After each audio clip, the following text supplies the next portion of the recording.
본문은 이런 내용으로 기록되어 있습니다. 예수 그리스도의 탄생에 관해서 천사들 그리고 바깥들에서 양을 기르고 있는 목자들 그리고 이 이야기를 직접 듣는 사람들의 반응을 기록하고 있습니다. 그러니까 천사들이 목자에게 아기 예수의 탄생을 고지하고 그 목자들을 맞이한 헤롯이 아기 예수가 탄생했다고 하는 소식을 들으면서 보여주는 반응이 오늘 본문에 기록되어 있습니다. 그런데 이들의 반응, 똑같은 동일한 인물인 아기 예수가 태어나는데 그 소식을 들은 사람들의 반응은 다양하다고 하는 사실이죠. 아기 예수 그리스도의 탄생은 여러분 우연이 아닙니다. 기적이라는 말로는 그 놀라움과 하나님의 전능하심을 대언하기는 너무도 부족한 거예요. 기적이다 뭐 이렇게 말할 수 없어요. 아기 예수의 탄생은 하나님께서 정하신 약속의 성취입니다. 말씀이 이루어졌다라고 하는 말씀이죠. 하나님이 말씀으로 세상을 창조하셨듯이 하나님은 당신이 하신 말씀에 대하여 끝까지 책임을 지시는 분이십니다. 그래서 그 말씀이 성취된 것이 오늘 성탄절이라 그렇게 말할 수 있습니다. 창세기서 3장 15절을 보면 내가 너로 여자와 원수가 되게 하고 네 후손도 여자의 원수가 되게 하리니 여자의 후손은 내 머리를 상하게 할 것이요 너는 그의 발꿈치를 상하게 하리라는 말씀으로 아기 예수의 탄생을 이미 말씀해 두셨습니다. 여기 여자라고 하는 말은 마리아가 그 몫을 담당하게 되는 것이고 그 여자의 후손이라고 하는 말은 아기 예수로 이 땅에 오신 예수 그리스도가 그 몫을 담당하게 되는 것입니다. 이뿐만이 아닙니다. 이사야서 7장 14절에 보면 그러므로 주께서 친히 징조를 너희에게 주실 것이라. 보라 처녀가 잉태하여 아들을 낳을 것이요 그의 이름을 임마누엘이라 하리라. 이 말씀으로 약속을 다시 일깨워 주고 있습니다. 여기 말하는 처녀는 역시 마리아가 담당하는 것입니다. 그 아들은 예수 그리스도의 탄생을 말하는 것입니다. 이 말들은 우리와 함께 하시는 하나님으로 이 땅에 오신다고 하는 약속입니다. 여러분 성경은 이 정도로 하나님의 예수 그리스도의 탄생에 대해서 약속이 그렇게 양이 차질 않는 모양입니다. 그래야 하나님은 그 아이가 태어날 장소까지 약속해 주셨습니다. 미가서 5장 2절에 보면 베들레헴아 에브라다야 너는 오늘 유다 족속 중에서 결코 작지 않다. 이스라엘을 다스릴 자가 내게서 내게로 나올 것이다. 그의 근본은 상고에 있고 그는 영원한 자라. 할렐루야. 하나님은 철저하신 분이에요. 자기가 세우신 계획에 대해서는 1.1획도 헛됨 없이 틀림없이 이루어 가신다고 하는 것을 우리에게 보여주고 있습니다. 처녀가 아들을 낳을 것이다. 여자의 후손이 너의 머리를 상할 것이다. 이렇게만 말씀하시지 아니하고 거기다 덧붙여서 어디에서 태어날 것인가도 선포하셨다고 하는 이 사실 앞에서 우리는 놀라지 않을 수 없습니다.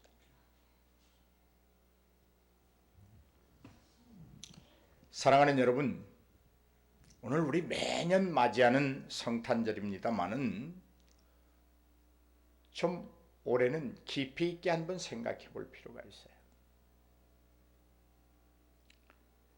기독교인들의 단점이 뭘까? 약점이 뭘까? 매주 예배 드리고 매일 새벽 기도 드리고 수요 기도 드리고 금요 기도 드리고 하니까 그냥 예배가 형식적으로 흘러가는 경우가 많이 있어요. 여러분, 제가 알고 있는 스님 중에 스님이 한 분 계시는데 그 절에 속한 신도들은 초하루, 초파일 이런 날들을 기다리다가 찾아온다는 거예요. 여러분, 오늘 교회 오시면서 이 성탄절의 아침에 어떤 마음으로 오셨습니까? 기대되셨습니까? 내가 이 성탄절에 주님을 꼭 만나고 말겠다고 하는 이 간절함, 어쩌면 애절함, 어쩌면 주님이 말씀하신 그 애통함으로 여러분 교회를 찾아오셨습니까?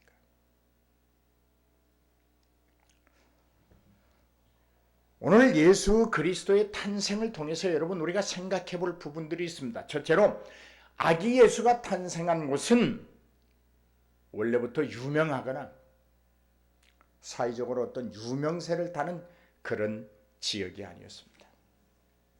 다시 말해서 전략적으로나 군사적으로나 경제적으로나 혹은 문화교통 사회적으로 모든 사람들이 중요한 거점이라고 생각하는 곳이 아니었습니다.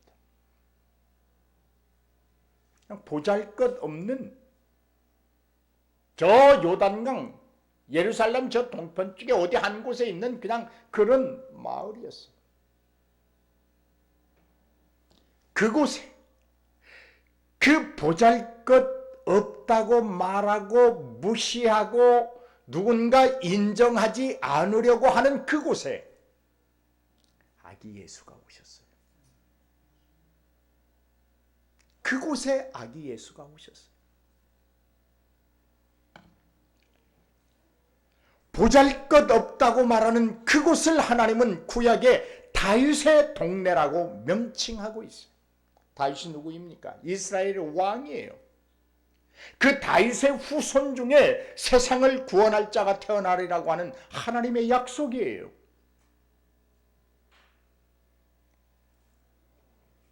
여러분, 하나님이 실수하신 걸까요?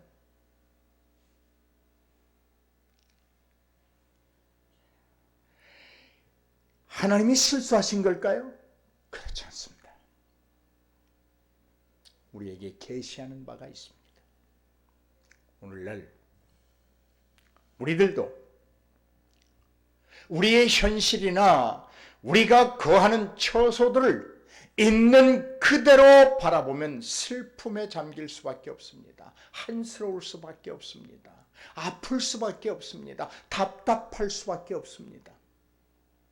아무리 코로나를 통해서 우리가 팬데믹 시대에 대면 예배를 드릴 수 없다고 하는 이 현상을 그냥 그대로 보면 슬퍼집니다. 그러나 하나님의 관점에서 보면 깊은 깨달음의 은혜가 있는 줄로 믿습니다. 낮고 천한 곳에 베들레헴을 선택하신 하나님, 그 베들레헴에 사는 그들은 자기 동네에 대한 자부심이 없었을 거예요. 그러나 하나님은 그곳을 택하셨습니다. 사랑하는 여러분, 지금의 우리가 겪고 있는 이 현실은 영원한 것이 아닙니다. 언제든지 하나님 안에서 극복할 수 있는 것임을 여러분 깊이 깨닫고 감사할 수 있기를 바랍니다. 우리는 극복합니다. 회복합니다. 좀 더 자세히 살펴볼까요, 여러분? 예수가 태어난 곳은 말구유입니다. 예전에 저는 시골에서 살았기 때문에 그 시골 집집마다 소나 양을 기르면 그 여물을 주는 이 여물통이 있었어요. 그 나무로 이렇게 나무를 반절을 까서 깊게 파가지고 그것이 구유예요. 말구유에 태어나신 예수 그리스도, 그가 태어났다고 하는 소식을 가장 먼저 듣는 자들이 밖에 뜰에서 양을 치는 목자들이었어요.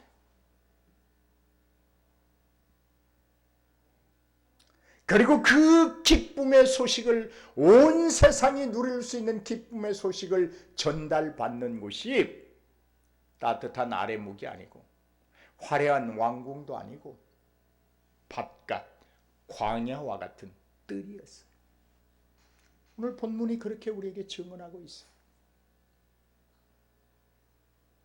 말구유, 목자들, 들판, 여러분, 세상 죄를 짊어지고 갈 인류의 구원자가 태어나실 장소로 여러분 어울리는 장소입니까?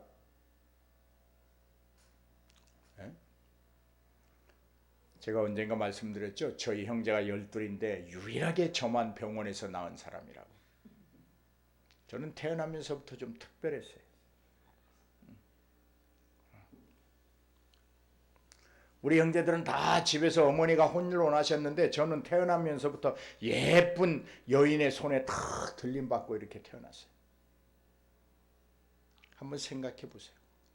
세상 죄를 지고 가실 인류의 구원자이신 예수 그리스도가 태어나는데 그곳이 말구유라니요. 그리고 그 기쁜 소식을 듣는데 세상 로마의 행정에서 권력자들이 아니라 저 들녘에서 양을 치고 있는 목자들이 가장 먼저 듣더니요.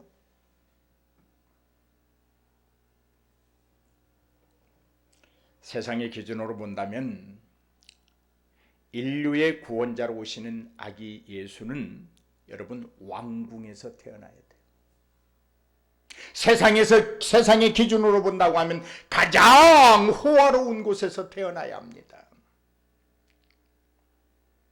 오늘날 너나 할 것 없이 우리 인류가 가지고 있는 그 사고에 의한다면 아름다운 장소에서 좋은 향료품들이 가득 있어서 냄새가 좋은 곳에서 태어나야 합니다. 힘 있는 자들에 둘러싸여서 태어나야 되고 그들의 든든한 호의를 받으면서 태어나야 합니다.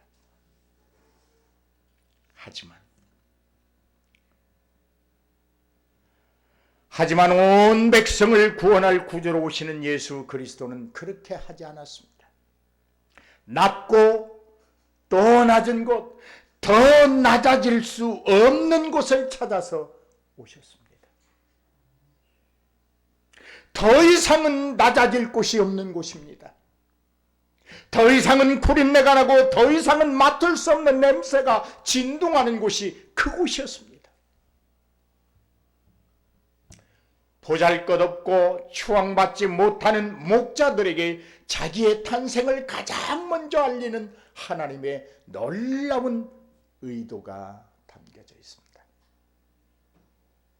안락한 침대가 있고 산후조리원이 잘 갖춰져 있는 곳, 그런 곳이 아니었습니다. 냉기가 도는 곳이었습니다. 전혀 준비되지 않은 곳이었습니다. 아무도 자기 아이를 그곳에서 낳고 싶어 하지 않는, 원치 않는 곳이었습니다. 사랑하는 성도 여러분, 무엇을 느끼십니까? 목사가 꼭 이건 아야, 어야, 오야 해야 알아듣습니까? 무엇을 느끼십니까?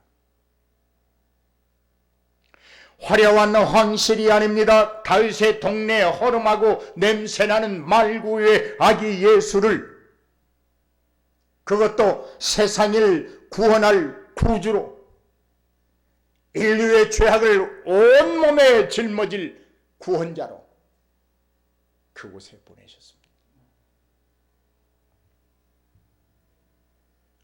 그렇습니다. 예수 그리스도의 탄생은 그리스도를 빙자한 소수의 집권층을 위한 것이 아닙니다.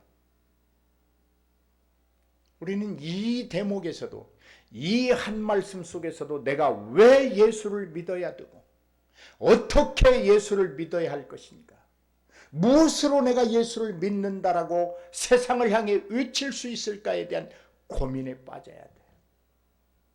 성스러운 근심에 빠져야 돼요.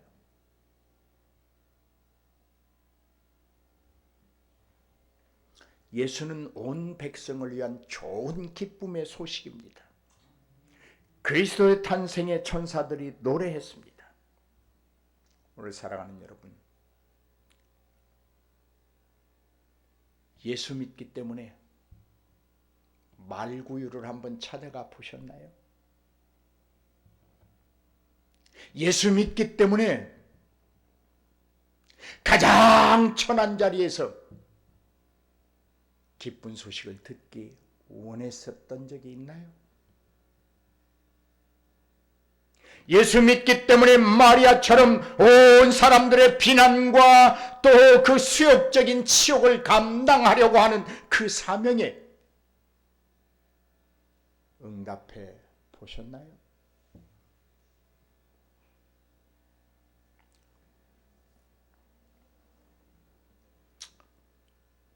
오늘 우리가 매번 맞이하는 이 성탄절에 그냥 기쁘다 구주 오셨네, 기뻐하고 교회마다 떡국 끓여 먹고 흩어지고, 우리만의 기쁨이 아니라 분명히 하나님이 천사들을 통하여 목자에게 말합니다. 온 세상의 죄를 짊어지고 갈 구원자로 너에게 들려지는 기쁨의 소식이다. 이 성탄이 우리의 잔치로만 끝나서는 안 된다는 것입니다. 사랑하는 여러분, 예수 그리스도는 로마 황제와는 달리 군사적인 무력이나 어떤 패권주의적 통치가 아니라 사랑과 치유, 섬김과 나눔을 몸소 보입으로 평화의 길을 만들어 가신 분입니다.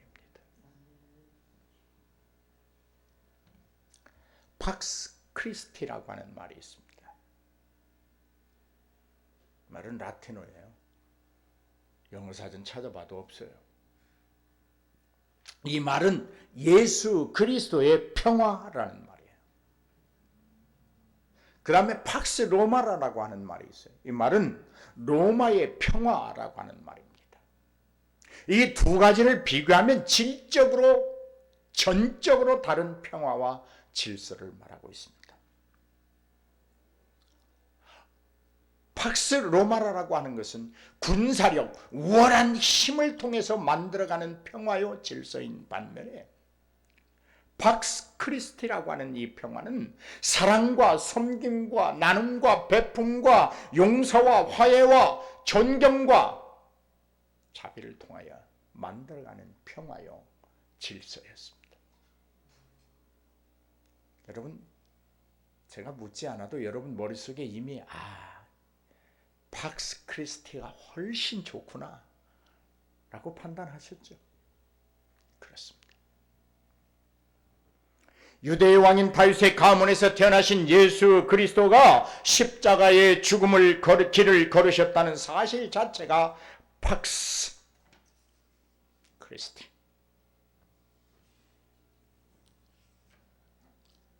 사랑하는 여러분, 예수 안에 있는 평화, 예수 안에 있는 질서, 이것을 우리는 분명히 해야 되는 것이 올해의 성탄절입니다.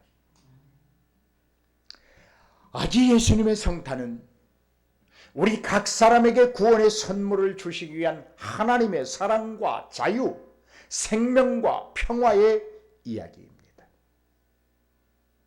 그러므로 우리의 사명은 예수 그리스도를 통한 평화, 예수의 평화, 팍스 크리스티를 이루어가는 삶을 살아야 천사로부터 그 소식을 들은 자의 자격을 갖추게 되는 거예요.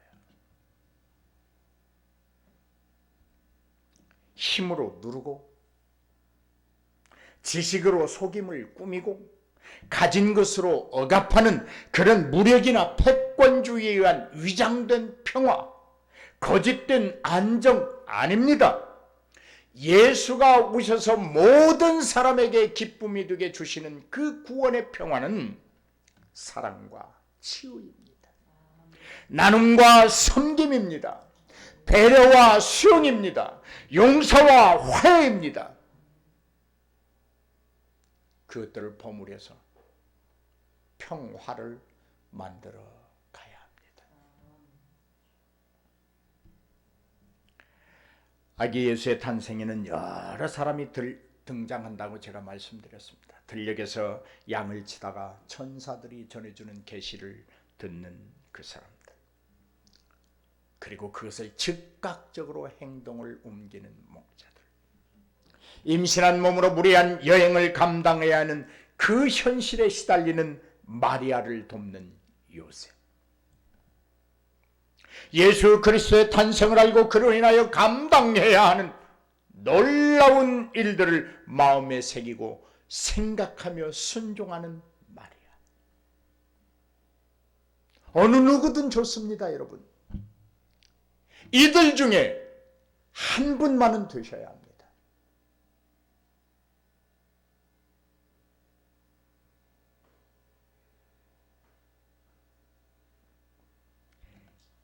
양을 치느라 양들의 틈바구니에서 구린내를 맡고 지내다가 천사의 소식을 듣는 목자요, 그리고 즉각 행동으로 옮겨 마리아를 찾아가는 그 목자들이 되든지,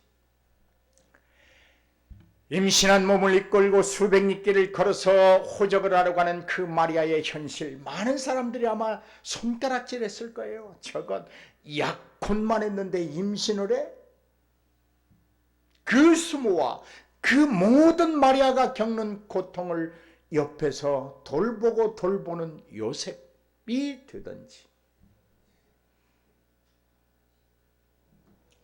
예수 그리스도의 탄생이라고 하는 이 엄청난 놀라운 일들을 자기 몸으로 스스로 감당해 가리라고 생각하며 하나님의 말씀에 나는 주의 여종입니다, 말씀대로 이루어지리다 고백하는 이 마리아의 신앙 고백을 갖든지,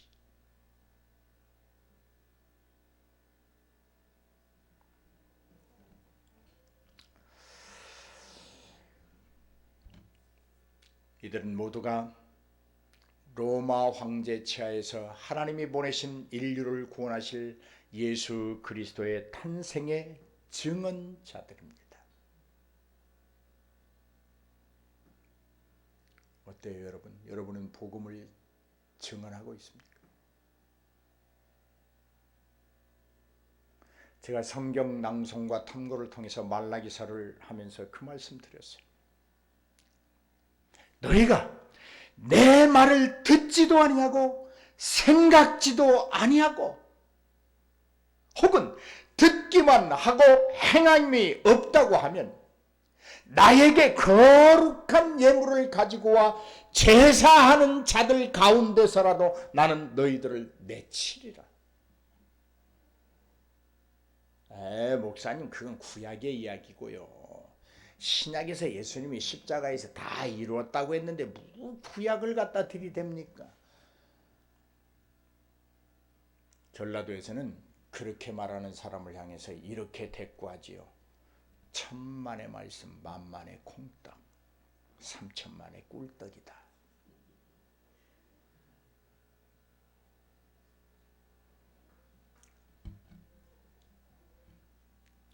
이들은 참으로 깨어 근신하면서 하나님의 역사에 기꺼이 자신을 드리는 자들이었습니다. 성령의 역사에 인도하심에 깨어있는 자들이었습니다. 분명히 말씀드립니다. 하나님은요, 자기 자신의 닫혀있는 생각과 무사안이란 일상에 젖어서 안주하는 자들을 통해서는 역사하시지 않습니다. 생각을 열으십시오. 마음을 열으십시오. 안이하게 앉아있지 마십시오. 지금 때가 어느 때입니까? 말들은 잘해요. 목사님 마지막 때예요. 마지막 때예요. 그래서 어쩌라고? 그래서 지금 어떻게 살고 있는데?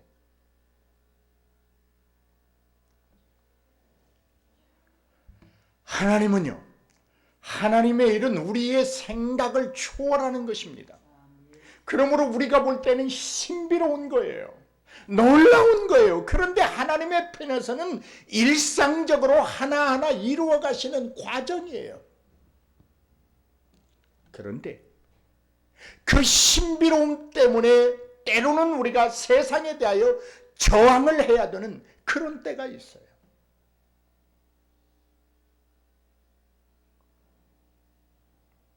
그것을 내가 감당하리라고 겸허하고 신실한 마음으로 주님께 다가가는 자들을 통해서 하나님은 당신의 일을 역사하시는 줄로 믿습니다.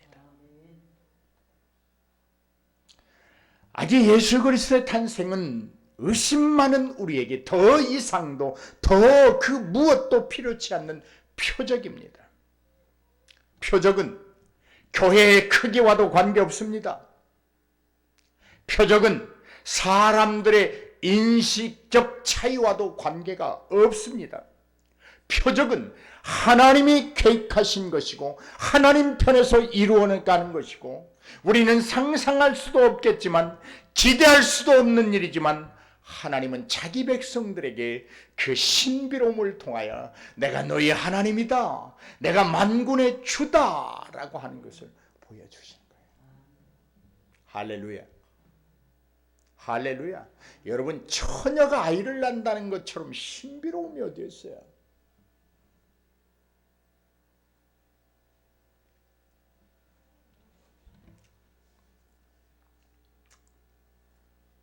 그런데 우리는 지금도 확실한 표적만을 원하고 있습니다.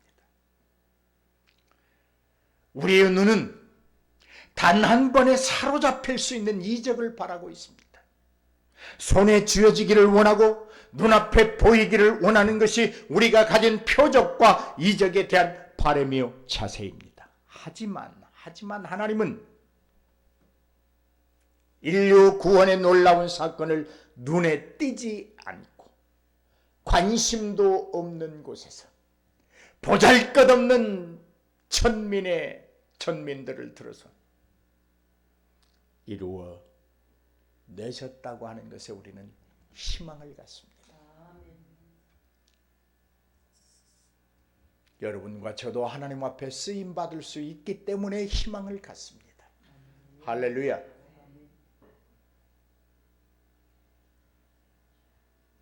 사랑하는 성도 여러분, 하나님은 강한 자에게 역사하시는 분은 아니십니다. 힘 있는 자의 힘을 빌려서도 역사하지 아니하십니다. 가장 나약한 자들, 주목받지 못하는 자들을 통해서 하나님은 그 신비로움의 역사를 이루어 가고 계십니다. 그러므로 여러분과 저는 그 대상이 될 수 있습니다. 우리 나약하잖아요. 솔직히 말해서 우리 볼품 없잖아요. 그런데 하나님이 우리를 높이시고 하나님이 우리를 붙드셔서 내가 너를 사용하겠다 말씀하시는 거예요.